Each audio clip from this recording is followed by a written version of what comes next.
Hello, this is Angie Yingst, and you're listening to Centered, grounded conversations about the metaphysical.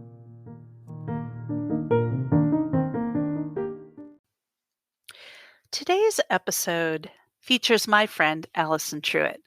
I met Alison a few years ago in a tarot class I was teaching where Allie happened to be the only student. Yes, that happens to me. But it was fine. It was just as it was supposed to be because we went deep really quickly, as tarot often forces you to do. And we found that we share many of the same practices and rituals, and especially share our way of being in the world because we are both introverts. That might be surprising to some of you because I'm so public with my work and because I interview people on this podcast. But yes, I am an introvert. I'm coming out of the closet. I think the defining aspect of being an introvert and what's important to know when we start this is, where do you draw your energy? Introverts tend to draw it alone. Extroverts get energy when they're with other people. So I really wanted to have this conversation about this topic because there are those of us in the spiritual community who talk about the power of circles and community and connection, but this is not everyone's comfort zone. Many introverts are solitary practitioners. They practice their own religious or spiritual practice that are very separate from organized religions. So I wanted to ask Alison, what is circle like as an introvert? I know what it's like to hold space as an introvert, but what's it like attending? And what is your practice like? So these are kind of the starting questions I had for her. We also explored the tarot archetype of the Hermit, which is one of the major arcana cards, who is the guide or the archetype for the introvert in the spiritual world. So Alison was born and raised in the ridges and foothills of the Appalachian Mountains in Pennsylvania. As she describes in her podcast, she finds immeasurable solace in and inspiration from Mother Earth. She has an earth-based spirituality, and so she believes that nature's happenings are a reflection of one's own rhythms. Alison is guided by the cycles of the seasons and the moon and is strongly connected to both her Celtic heritage and the divine feminine. She seeks to honor all that has shaped her path as she looks inward to reclaim her soul's purpose for this lifetime and outward to manifest beauty and share it with others. Alison writes at her blog, The Hermit's Handicrafts, which has a WordPress link, and I'll put the link in the show notes. And she sells beautiful jewelry, malas, and artwork around the journey of pregnancy, motherhood, and beyond at her Etsy shop at The Hermit's Handicrafts. So I hope you enjoy this episode of Centered. Maybe a good place to start is talking about what this introverted time in the country has been like for an introvert, because we were just kind of talking about that and touching on it when we were saying hi, but I know as an introvert, this is my time. I feel like I'm fine. And then I feel really guilty because of what everybody else is going through. But I don't know, how have you found it? I definitely, that resonates with me. I do hold a lot of guilt around that. It was even, I think, more beneficial to me whenever we were on the even stricter, quarantine lockdown situation. With my husband being home, it just felt more, I don't know, more family oriented and just more of a support system in that way, which is funny that I would say that felt more supportive as an introvert, having more people in the house. But I think it did sort of create this environment and foster in me just that sort of safe place. It sort of locked out that all the outside noise. Yeah. To sort of find my creativity and my rhythm. And of course, that was in the spring, and I was gardening, and there was it was just it was a very nice time. And so now I feel like as the restrictions have lessened a bit, it just feels like we're being put out there a little bit more and more. It's true. And you have to make decisions based on, because as an introvert, I have a little bit of anxiety. So then I have to make decisions based on my introversion plus my anxiety, plus this isn't 100% for the regulations that are in place, right? It's like, do we want to meet up in person? And then I'm like, are we wearing masks? How long is this? And when I'm seeing clients, for example, like one or two clients wears me out in a way that it didn't before the pandemic. So I feel like my tolerance for being around other people is lessened a little, mainly because it's like a muscle for me. Right.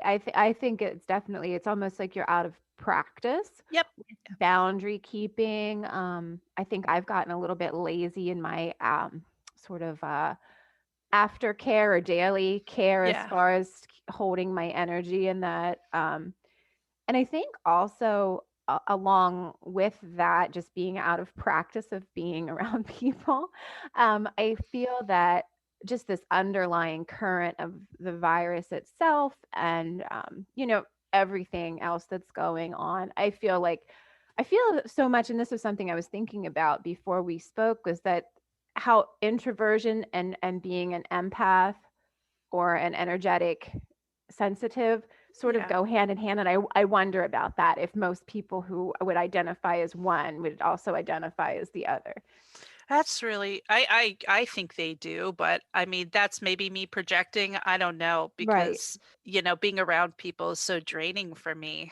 So but I'm good at it. Like I think I'm one of those fakers. Like people tend to think I'm an extrovert, but um I'm definitely not. You know, the word introvert personality is often sort of mistaken or misunderstood as someone being shy, Yes, someone exactly. being aloof. But I think we learn from an early age, right? How to play the game, so to speak. Mhm. And it's Yeah. not that we're being fake in how we're communicating with people or in our sentiments we're sharing with them. The content that Yep. we're putting out there to others is not fake, so to speak. But you do sort of learn, I think, over time, the posturing and how to sort of fit in that way. Exactly.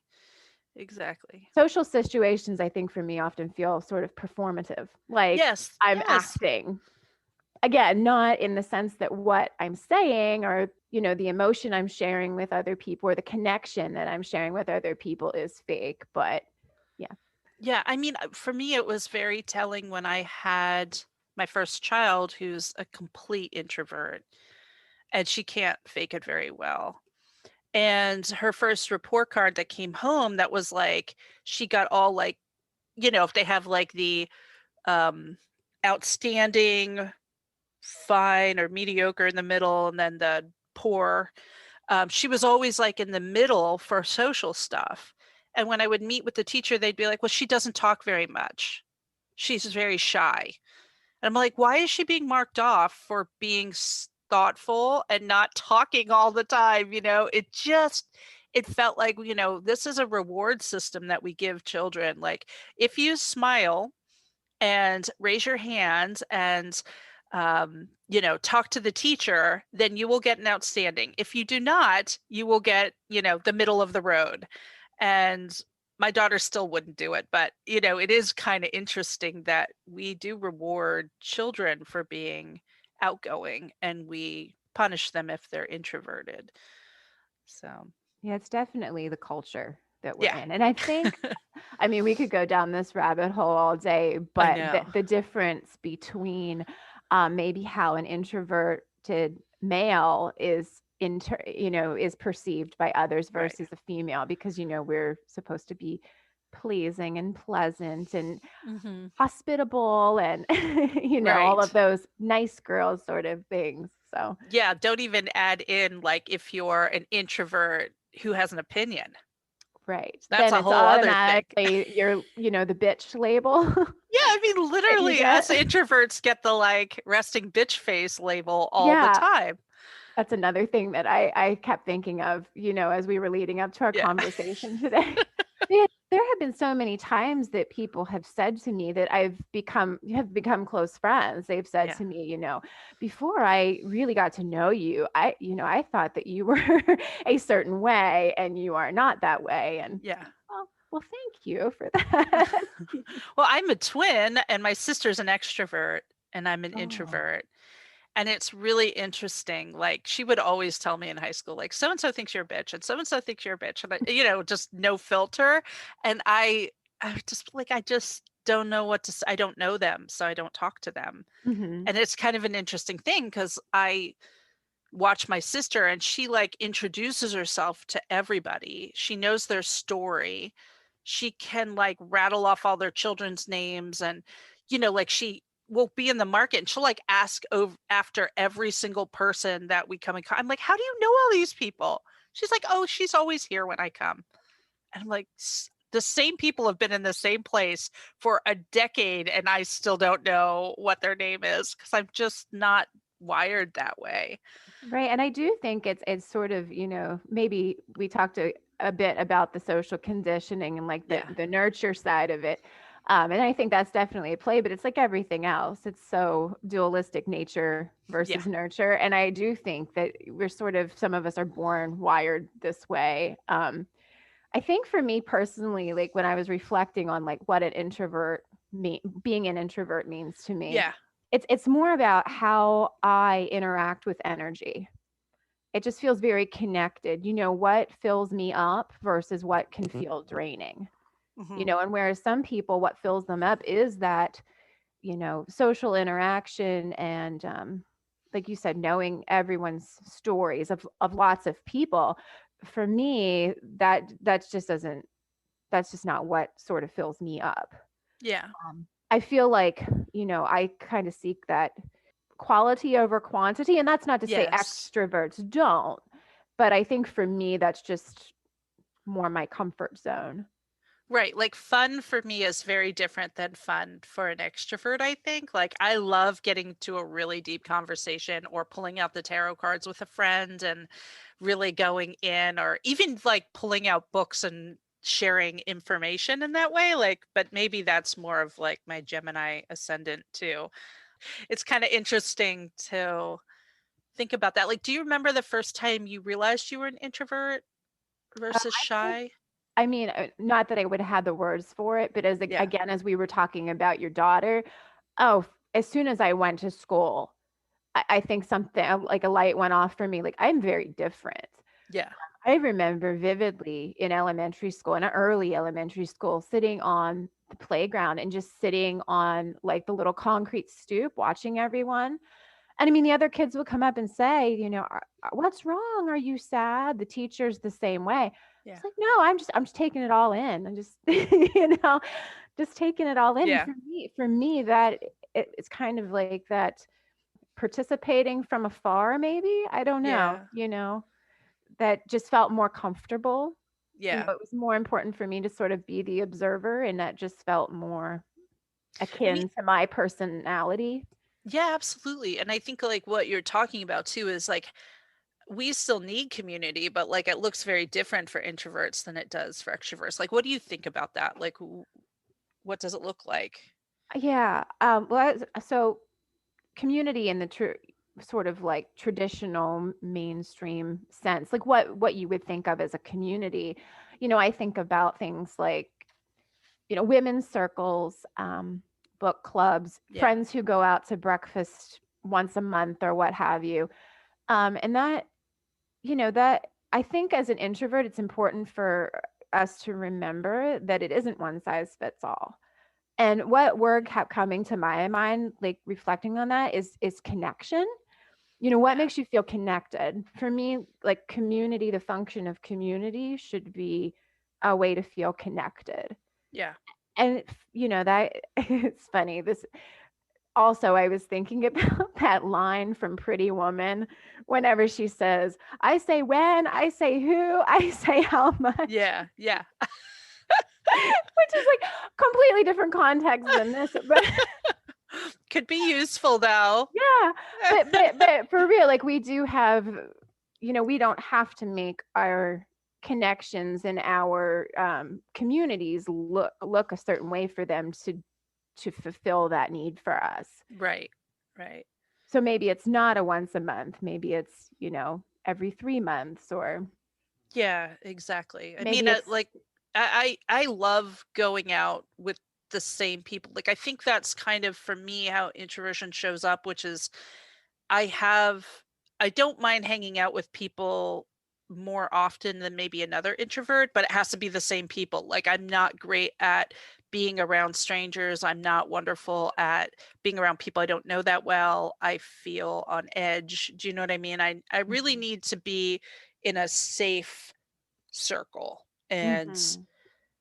I think that's why when I do circles, I have such strong ethics and boundaries because I'm so worried about that all the time. You know what Mhm. I mean? Mhm. For other people coming in. But Well, and I think that was really helpful for me. Like, I did the 2 years of the psychic yeah, development circle with you. And I think, firstly, the difference between my comfort level first year and second year, once I got to know the women, and it was pretty much the same core group both yeah, years, um, that comfort level, like you mentioned, definitely made a big difference in the way I was able to hold space within that community. yeah, Um, and then also, I think your boundary keeping and your setting that example for us and laying out the ethics. I mean, we spent a long time, both years, reviewing that at the beginning and sometimes at the beginning of each circle. yeah. And that I feel like that created that safe place for me to feel that I could participate in community that way in a more traditional sense, I suppose. Yeah. I mean, what is circle like for you? Or do you need aftercare? Like, do you need time afterward? Like, what does it look like after you're in community like that? Yeah, I think especially in a spiritual, you know, Yeah. scenario like that, in a spiritual community, I think ultimately it is very enriching for me. But there definitely, like you mentioned, there is that aftercare. I feel like it's very similar to sort of a caffeine high or a sugar high That's right how I am. afterward on my way home. I mean, it's just an adrenaline rush. I feel like I've felt like after I've done some sort of physical challenge that I Yeah. feel I feel on top of the world, like the endorphins and stuff. Yeah. But it's really important for me then to do something like taking a shower, taking a bath, and then at the same time sort of doing a replay in my mind. I do that a lot, because that then helps me to filter out what's my stuff from what may I be carrying from others from that interaction. And it's really So important good. for me to just really I it's literally like a highlight reel of that Yeah. particular circle. And like so and so said this and I responded this way and this resonated with me because that's how you learn from one another in a community too. Like Yeah. I had never thought of this that way. So um I think all in all, that sort of processing for me is self care. And it's also a way of sort of synthesizing the experience and making it a part of my own spiritual journey. Yeah, I think what you said is so important, and that's where like the intersection between being an empath and being an introvert kind of comes together because maybe part of what makes us so introverted is like trying to keep a boundary. So like, we close down our throat, we close down some of those energy centers just to be able to interact in the world. But when we're in circle, we have to have all that open, and that's when we pick up on other people's stuff and it is sometimes really hard to figure out what's your stuff and what's somebody else's. I experience the same thing. I come home and I'm like, I could sometimes I wouldn't sleep at all. Like I would have a lot of trouble falling asleep. So I got into a routine of coming home, taking off all my clothes and throwing it in the laundry and then like jumping in the bath, like a big salt bath where I just soak and listen to like a podcast or meditation music or something to get me out of my head because my processing was a little different. Like I was just kind of like trying to shut down everybody's voices. But maybe I should actually listen to them instead of trying to shut it down. That's a good idea.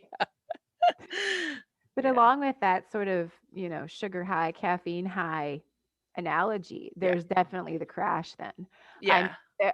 there have been times after a particularly spiritual, intense connection which is ultimately a wonderful experience. But there have Yes. been times after feeling all of that and taking all that in and all the energy from other people that I then have that crash. And sometimes it's very physical. Like I am physically ill, Yeah. migraine.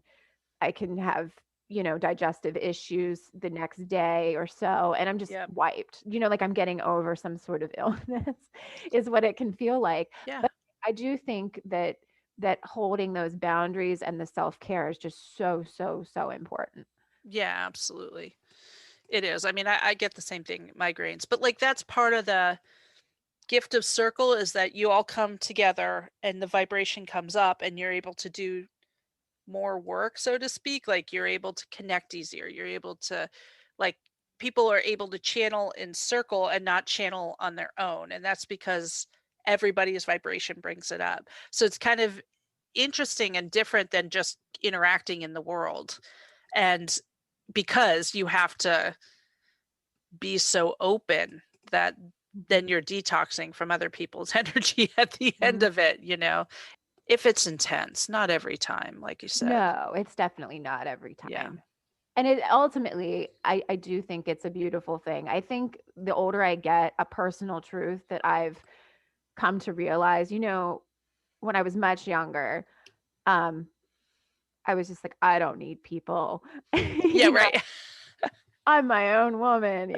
But I think and I think becoming a mother has shown me that, Yeah. that you do need community. And I think even more importantly, and it goes hand in hand, that you need that, at least I feel like I need that connection. Oh, So yeah. then it's not a matter of if I'm going to connect or be in community. It's more like how can I do that in a way that it feels safe, and how can I care for myself afterward?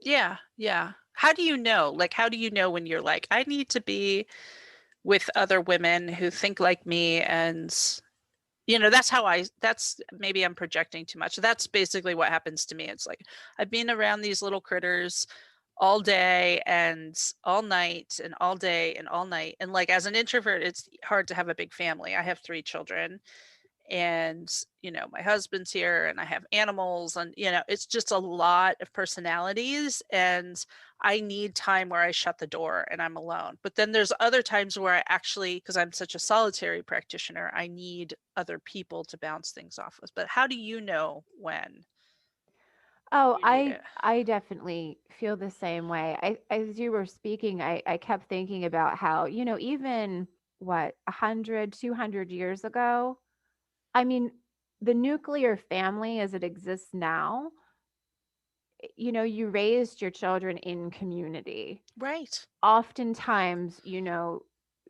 multiple generations lived under the same roof. Yes. And I think the lines, there's such a separation now between what is day to day, sort of mundane living, family life versus the spiritual life. It's like Yeah. spiritual life is seen as something, oh, well, maybe if I have time to get to that. But, Hmm. again, I would say even 200 years ago, those that like they were one thing. Yeah. It wasn't something that was separate. It was just the way you lived.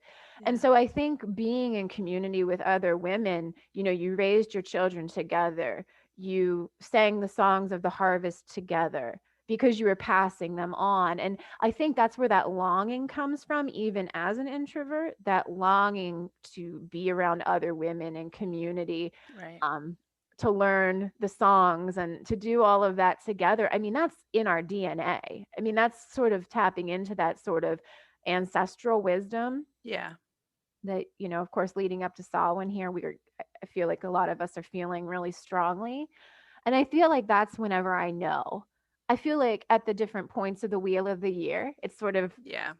draws that back in, Yeah. that longing, because that's what it is for me, a longing to be in spiritual community, especially with Right. other women.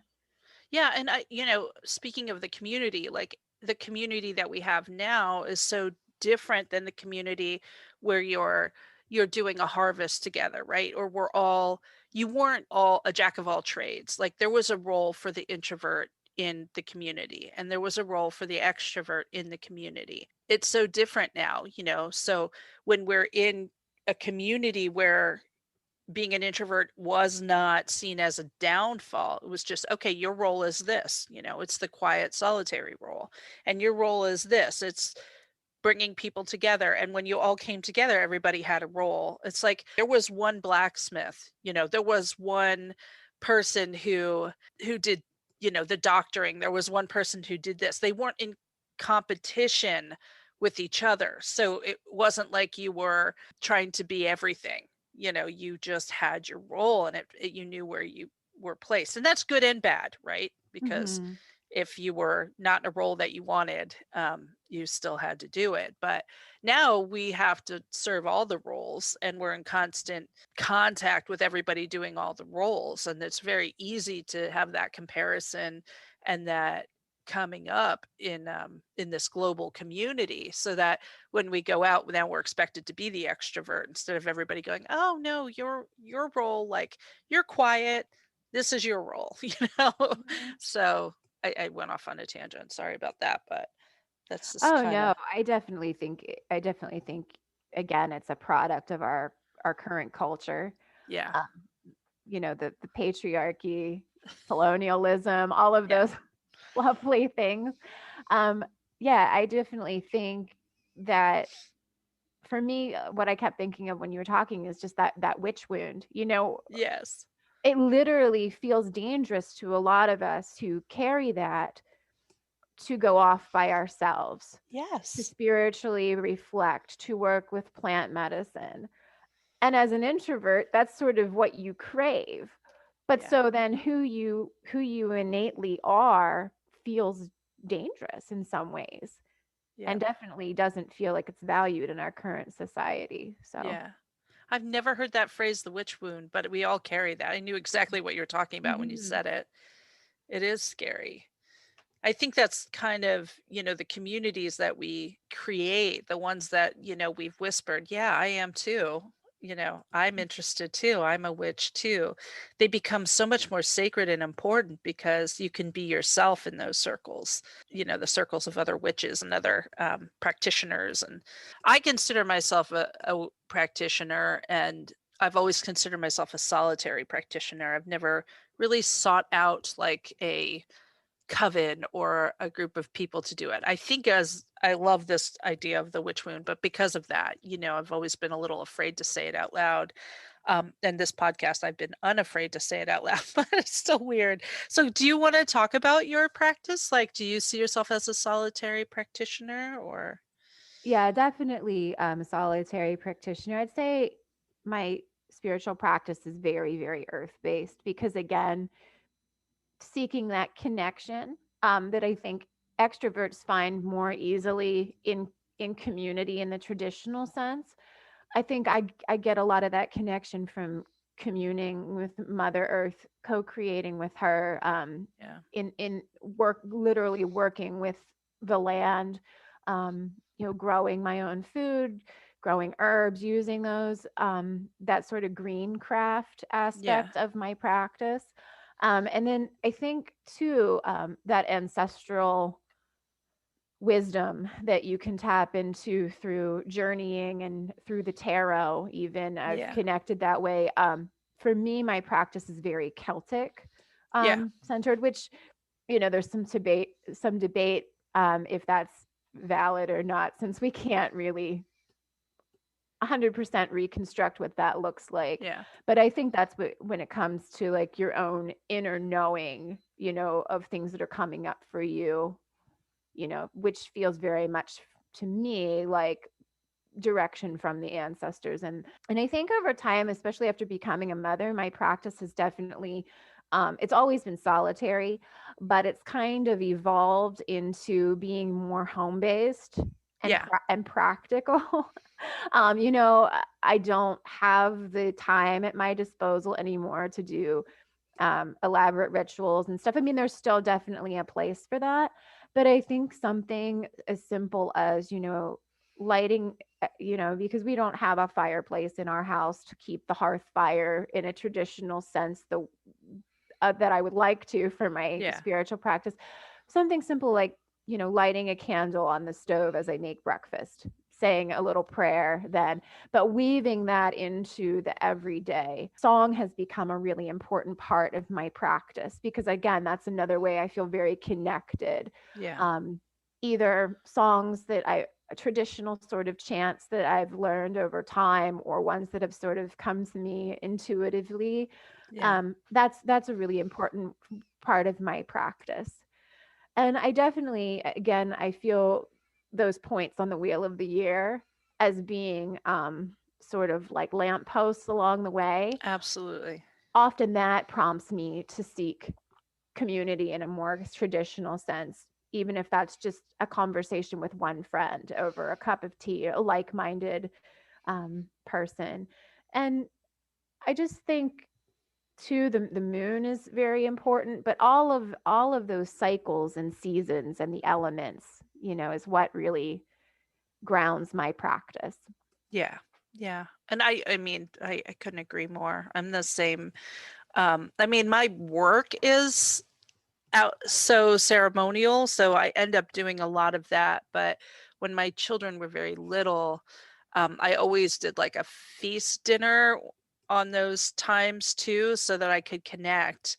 And so I felt connected to my family. Like my family was also my circle. You know what I mean? And we still do it. They just, like I think Mabon, I told the story of Demeter and Persephone at dinner, which my littlest had loved, but my oldest was like, again, and I realized, oh, I do this every year. Like I forget that I do it, but then I want to expand out, and that's when I always think like, oh, maybe I should have a coven. Oh, maybe I should like have a group of women that I do the same thing with. But I think again that comes down to that point of the self-care and Yeah. the safety. Knowing yourself enough to know, okay, I trust my intuition here with this person. Is this someone that I not only can connect with in an Yeah. interpersonal way, but also in a spiritual sense too. Yeah. And I think that's really important, but Yeah. definitely something again that I crave, especially at different points on the wheel of the year and different times throughout the moon cycle. And Yeah. Me too. I kind of feel though, as a solitary practitioner, like I haven't had to define myself. I know my practices. They're very intuitive. They're very based on the shamanic studies I did, the witchiness of my own family, because my family was very ancestor connected. Like there was a lot of stuff I've pulled from, but I wouldn't call myself an eclectic witch either. I don't study other people's practices and, pull that in. It's kind of hard because as a solitary practitioner, I'm just like, a whole reason I don't belong to a church is because I don't want to define myself. So it's just kind of an interesting thing yeah, too. I always feel that there's sort of the shadow side to defining your spiritual path is that you then get stuck in sort of even if it's not an established religious dogma per se, you Yes. sort of get stuck in this box and then there's no room for growth. I feel like, we're here to journey back to our true self, our higher self, our soul Yeah. path. And I think we have to, in order to get there or to at least be on the path, Yeah. I think we have to be willing to, when something's not working, say, okay, well, then I'm going to go this way. Kind of like a find Yes. your own adventure book. Yeah. I Yeah. always find resonance in that. But yeah, I think it's really important to your allow for, okay, I got this new information, I had this new I just did this journey and I really felt this energy. Okay, now that's now a part of my practice. Right. Exactly. And if it's conflicting with a belief or an idea that I held before, I have to be willing to drop my ego and let that go. Right. And I Right. think when we define ourselves, then that gives the ego more of a foothold to say, oh yeah, Mm-hmm. but I said that I Yeah. believe that, and so I think leaving room for growth is important. Absolutely. Absolutely. You talked about tarot earlier, and like I said to you earlier, like I think tarot's like the best activity for an introvert because we're just like journeying in and, working with spirit. And it feels lively when you're doing it because there's all these characters in the tarot. But the one I think that is our like archetype is the Hermit. And I'm just wondering if you want to like talk a little bit about the Hermit archetype because Oh, I would love to. It is just, on the surface, you look at like the Rider-Waite Smith deck, yeah, I you pulled know, him out today. yeah, it's male first and foremost. And it seems very straightforward that this is a hermetic path, Yeah. maybe isolated and things like that. I love in that 78 Degrees of Wisdom book. Yeah. Who's the author of that? Rachel. Rachel Pollack. Yeah. Yes. I mean, she does a great job of just going into the different symbolism and the imagery. And I love how within the lantern, there's the six-pointed star. Yeah. So you have the triangle pointing upward, like overlapped with the triangle pointing downward. Yeah. And so I've come to understand the Hermit archetype as one that's very dualistic in nature. So, right. So you're not only, the hermit on the mountain or in the cave, but you're also the host to the weary traveler. You're providing that hospitality.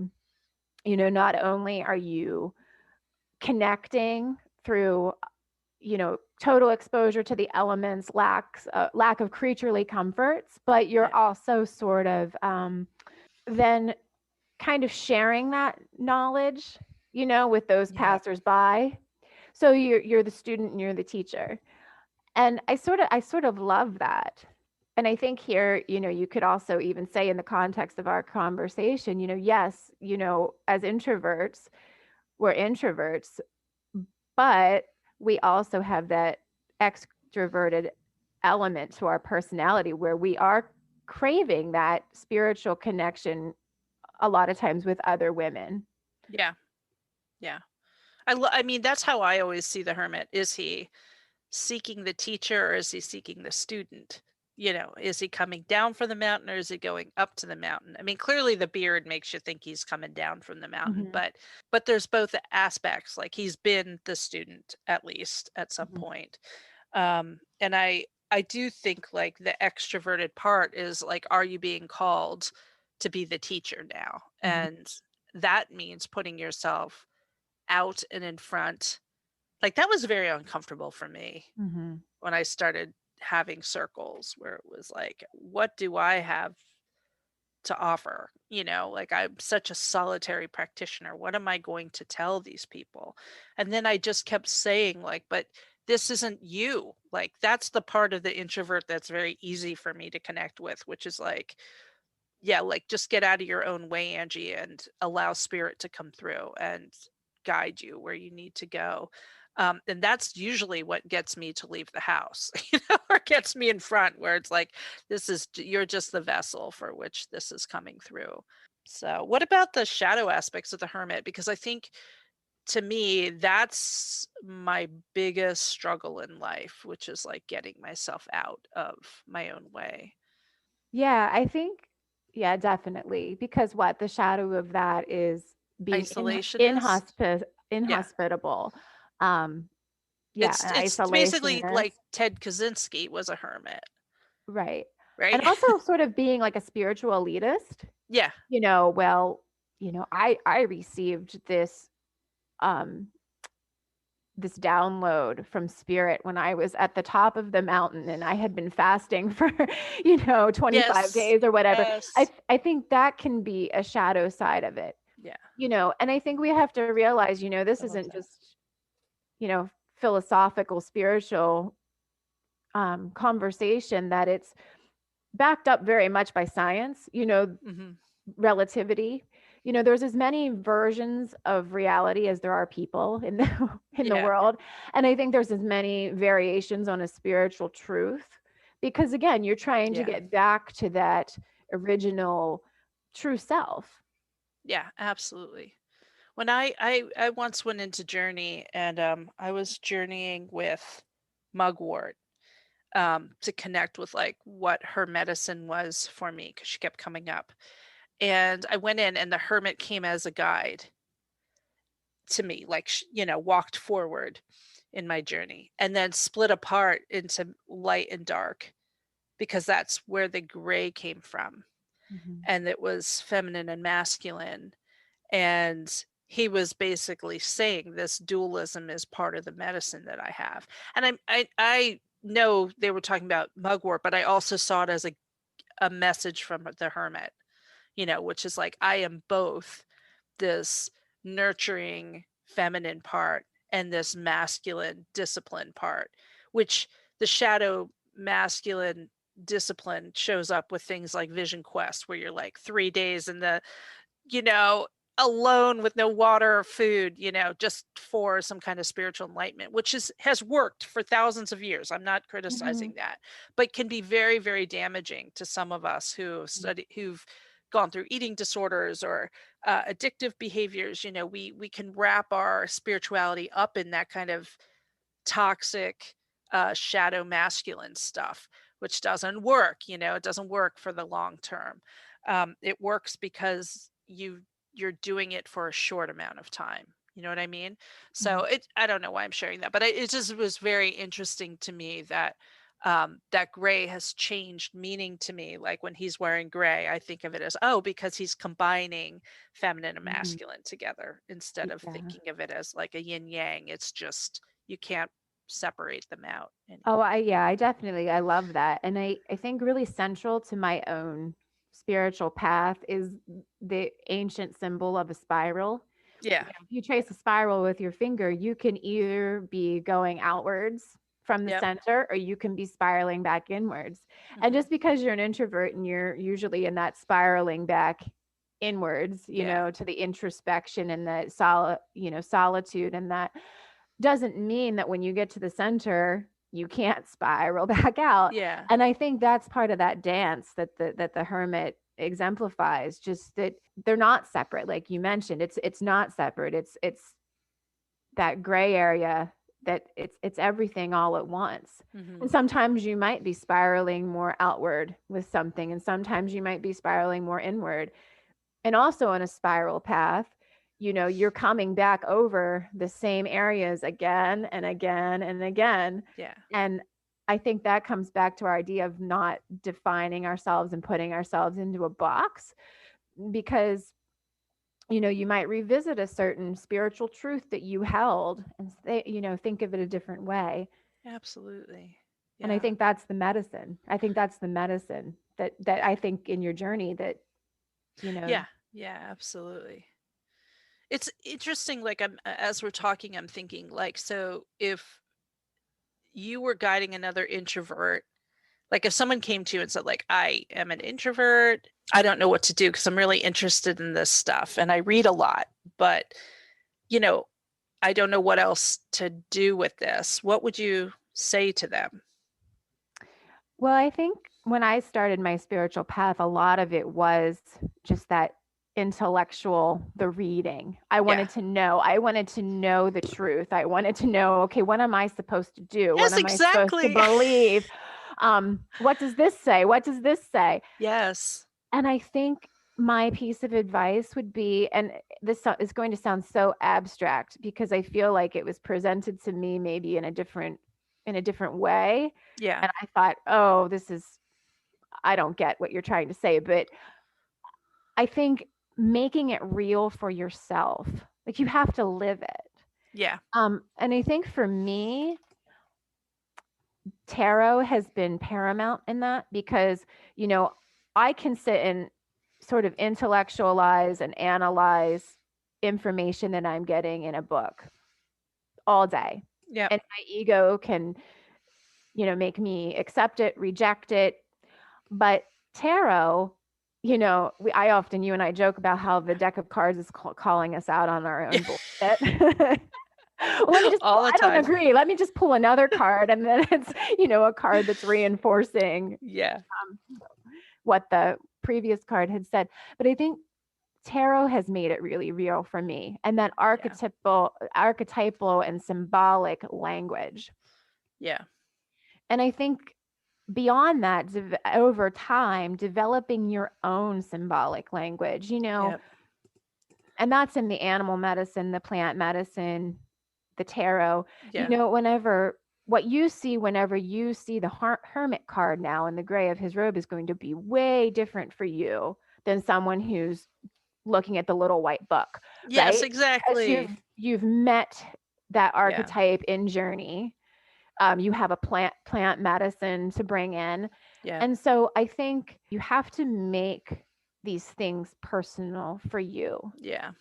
And Absolutely. again, whenever I heard people say that, I thought, that sounds like a monumental, impossible task. Like, I don't even know where to begin with that.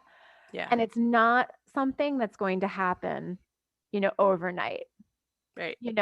It's working with these archetypes, working with the symbols, really just connecting and noticing. Yeah. It's so interesting, when you were talking about books, because I've noticed that when I have extroverts in my classes or in my circles, they're usually complete newbies. Like, this is their first thing. They get interested in crystals. They may buy a book, but usually they're like, I'm going to sign up for a class. Whereas when I have an introvert in circle, they know as much or more than I do because they've been studying it for a long time. And what they really want is someone to show them how to put it into use. Do you know what I'm saying? So the difference in as a teacher that I'm seeing with my students is that introverts have done all the book study but need the experience, whereas extroverts tend to learn better by someone explaining it to them and having that one-on-one connection with another person. So it's kind of interesting that you say that, because when I think I met you through a class, like you came, Mhm. but it was just you and I, right? Yeah, it was the advanced tarot Yeah. class. And it was Yeah. just you and me, right? We didn't have anybody Yeah. else. I think the very last class, someone Yeah. else joined in, Yeah. It's kind of for part funny. of it. Yeah.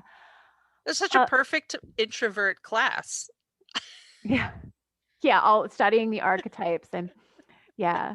Yeah, it's so funny. But I definitely agree with that. I think the reason I came to your class that time was because I was kind of like, the path I'm going on now with tarot, I feel like I've read not obviously not all of the things, Yeah.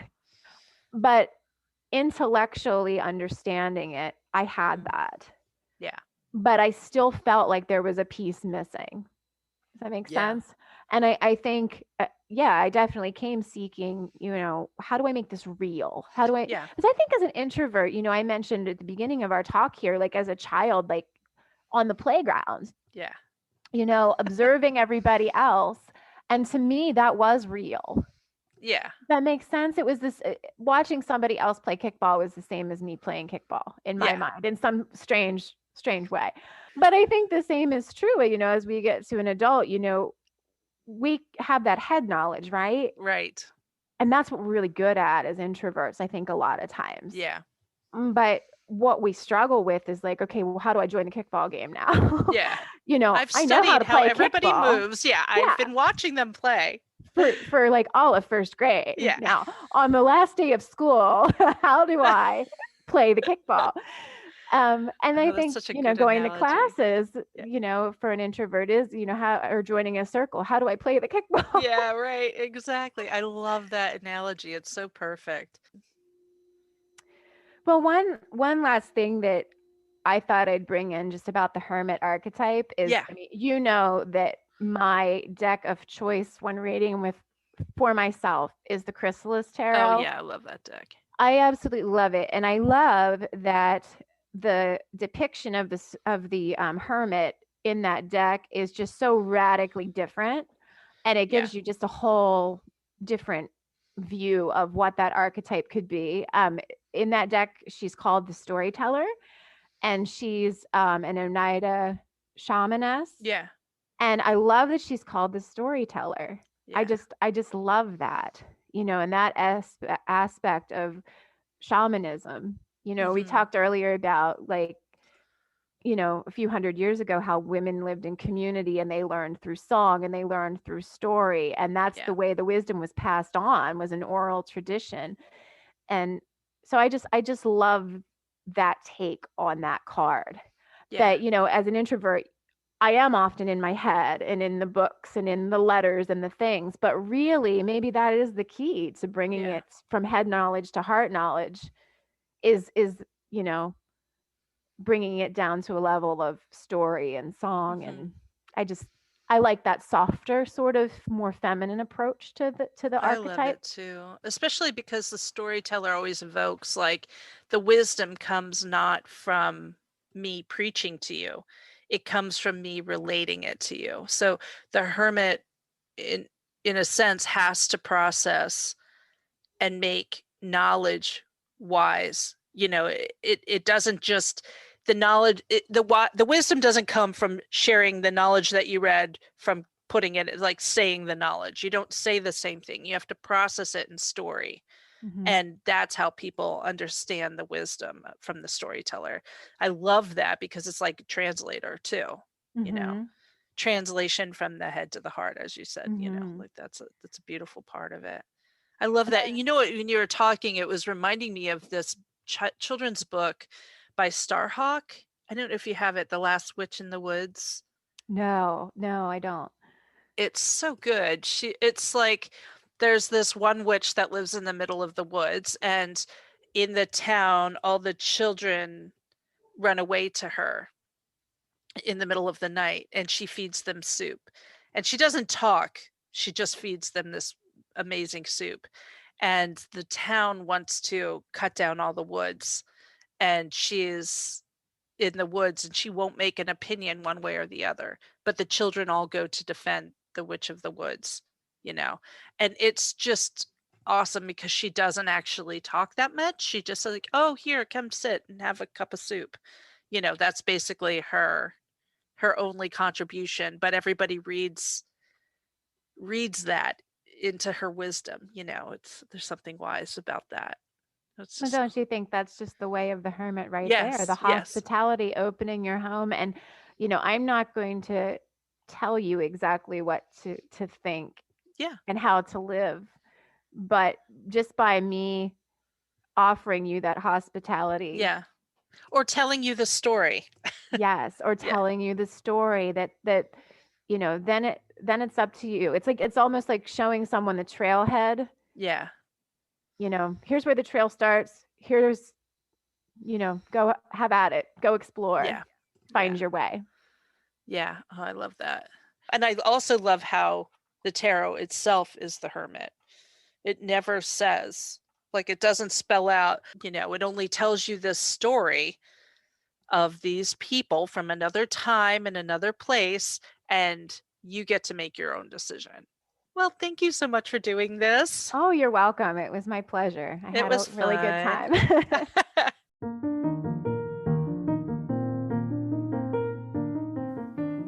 Thanks for listening to Centered with me, Angie Yingst. If you'd like to send me a question or comment about this show or any shows, you can send them to Angie@themoonandstone.com.